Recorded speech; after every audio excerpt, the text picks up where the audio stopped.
नमस्कार साथियों, मैं कुणाल आप सभी का संस्कृति आईएएस यूट्यूब चैनल पे स्वागत करता हूं। आज की वीडियो में हम लोग बात करने वाले हैं स्वर्ण भंडार के बारे में।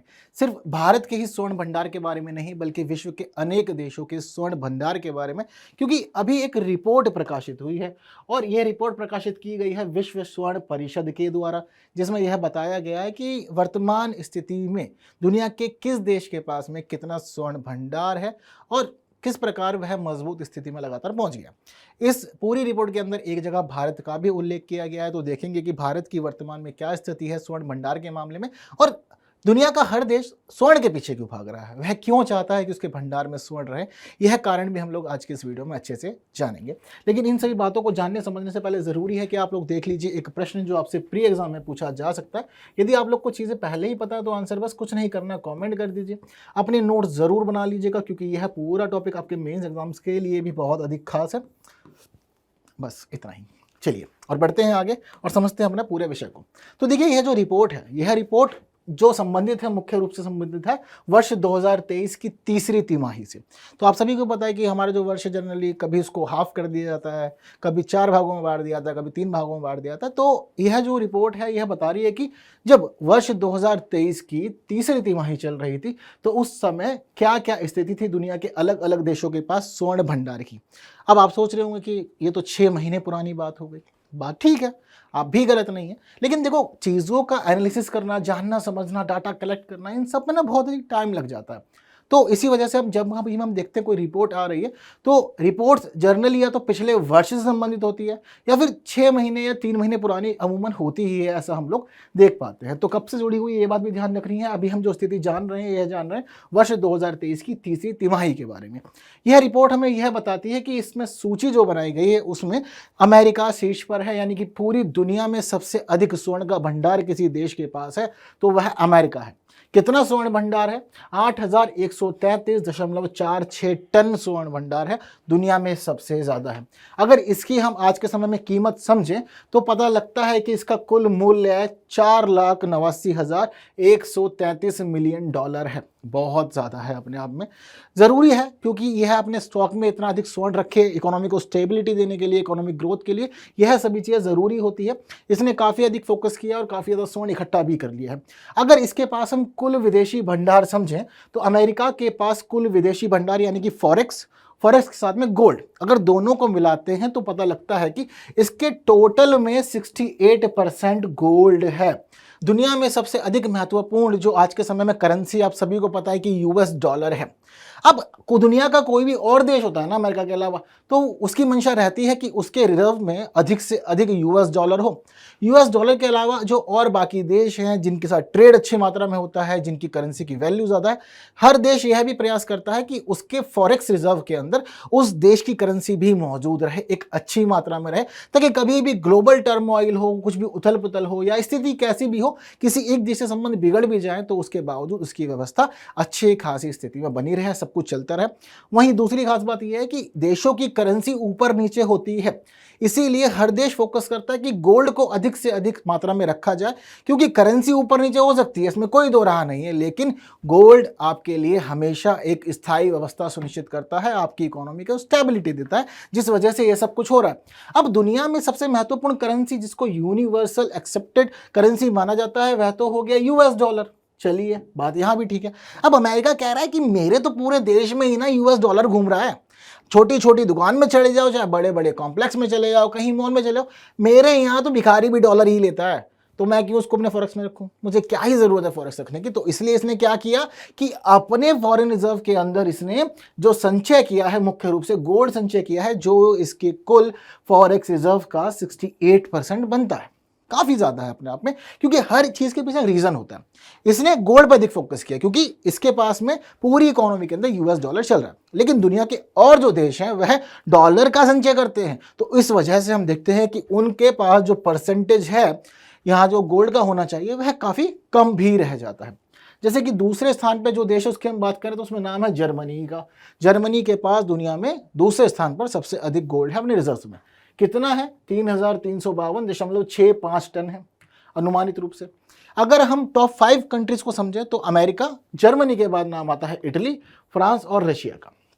यह क्रम से तीसरे, चौथे और पांचवें देश हैं इस सूची के अंदर। अब यहाँ पर रशिया जो है काफी ज्यादा पिछड़ गया है, पीछे इसको माना जा रहा है। उसके पीछे रीजन है, रशिया के पास गोल्ड है तो, पर वह गोल्ड इसके पास नहीं है।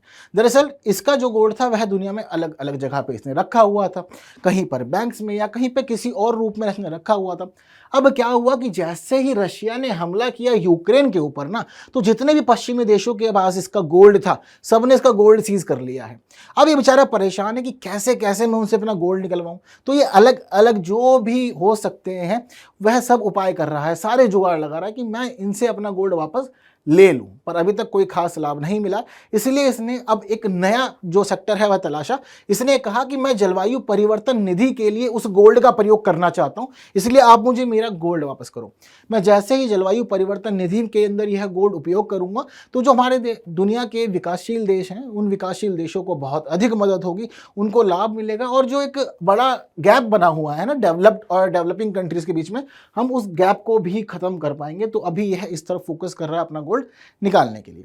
यह तो बात हो गई दुनिया के 5 टॉप देशों की जिनके रिजर्व्स में गोल्ड बहुत अच्छी मात्रा में है। अभी तक भारत का नाम नहीं आया, बिल्कुल यह भी स्वाभाविक है।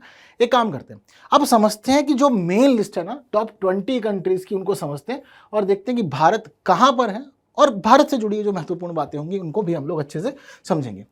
तो देखिए, एक तरफ देश है हमारे पास में रैंक के साथ में, कितना भंडार है, ठीक, उसकी वैल्यू कितनी है और उसके जो रिजर्व्स है उसके अंदर वह कितना परसेंट बना रहा है, यह हम चीज़ों को समझ पाते हैं।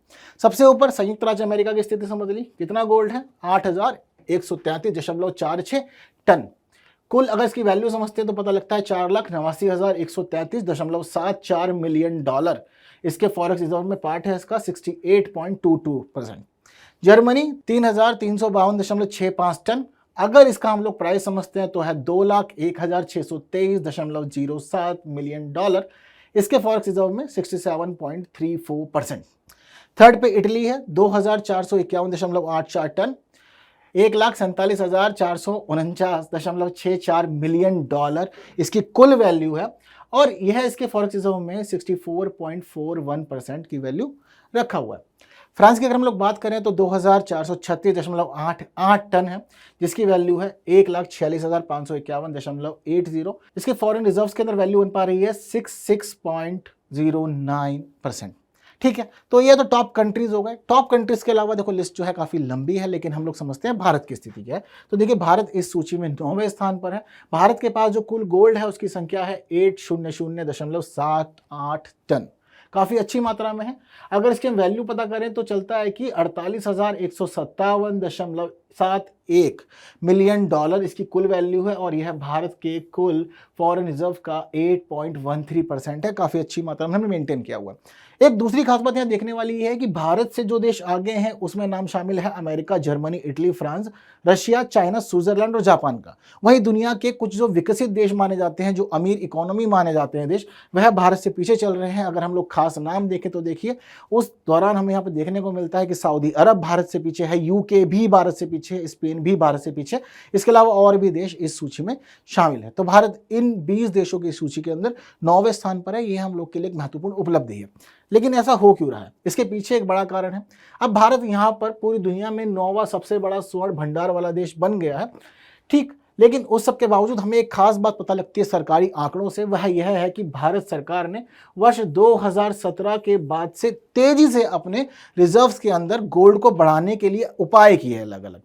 29 सितंबर 2023 तक भारत के पास कुल विदेशी मुद्रा का भंडार 586.9 बिलियन डॉलर था, और इस कुल विदेशी मुद्रा भंडार की हम स्थिति समझे तो पता लगता है कि इसमें जो सोने का मूल्य है वह 7.44% है, जिसकी कुल वैल्यू है 43.7 बिलियन डॉलर, जो कि बहुत ज़्यादा है भारतीय रिजर्व्स के अंदर। यह मामला अपने आप में खास है हमारे लिए।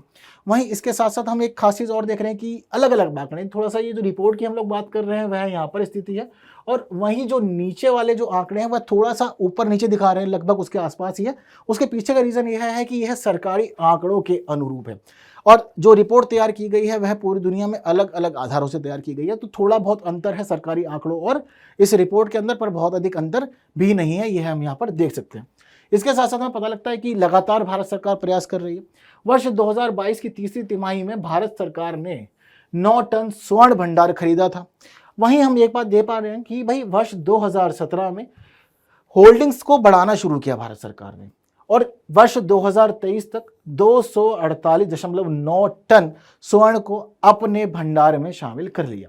इसके साथ साथ ही जून 2022 में प्रकाशित हुई थी WCG की रिपोर्ट। यह रिपोर्ट इस मामले में खास थी, जो बता रही थी कि भारत सरकार की लोकप्रियता तो बढ़ी है सोने के लिए, भारत सरकार जा रही है, सोना पसंद कर रही है, वह चाहती है कि इकोनॉमिक स्टेबिलिटी बढ़े, चीज़ों को मेंटेन किया जा सके, चीज़ों को स्टेबल किया जा सके, लेकिन भारत के नागरिक भी कम नहीं हैं।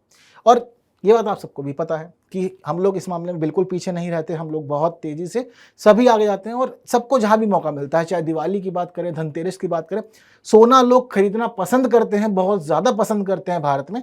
इसके अलावा अगर शादी ब्याह की बात हो या फिर घर में बच्चे हों, कोई छोटा मोटा फंक्शन भी हो, तो जनरली आप लोग क्या करते हैं कि हाँ बिल्कुल सोना खरीदते रहते हैं, सबके साथ में यही होता है।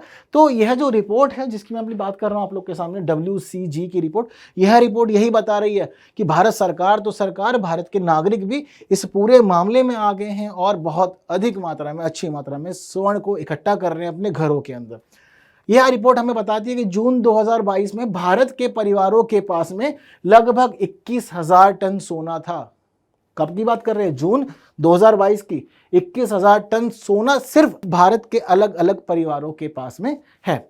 इसके साथ ही अभी अनुमान यह आ रहा है कि जून 2022 के बाद में भी तेजी से चीजें बढ़ती रही, लोगों ने बहुत अधिक सोना खरीदा और आज के समय में यह अनुमान है कि भारतीय परिवारों के पास में लगभग 24,000 से 25,000 टन सोने का होने का अनुमान जताया जा रहा है, अलग अलग संभावनाओं के आधार पर, अलग अलग स्रोतों के आधार पर। और जिस प्रकार से सोना भारतीय परिवार खरीद रहे हैं ना, यह पता तय है कि पूरी दुनिया में भारतीय अर्थव्यवस्था के अंदर जो भारतीय जनसंख्या है, यह है दुनिया में सबसे अधिक सोने का संचय की हुई है। ये विशेष बात है हमारे लिए, तो इस बात को भी आप लोग को ध्यान रखना है। जहां हम देख रहे हैं कि सरकार की लोकप्रियता बढ़ रही है, सरकार चाहती है कि रिजर्व में या फिर जो विदेशी भंडार है हमारे पास में उसके अंदर सोना रहे, लेकिन सरकार के अलावा भारत के परिवार भी ये चाहते हैं कि हमारे घर में भी सोना रहे ही रहे, ताकि एक पारिवारिक स्थायित्व जो है वह बना रहे। अब हम लोगों ने एक खास चीज़ देखी कि भारत के अंदर, भारतीय संस्कृति के अंदर सोने का विशेष महत्व है। हम लोग चीज़ों को समझते हैं पुरातन व्यवस्था से, पता लगता है कि हाँ आभूषणों का चलन रहा है, घर में सोने का संचय करने का चलन रहा है, ये एक पुरातन व्यवस्था है हमारे पास में।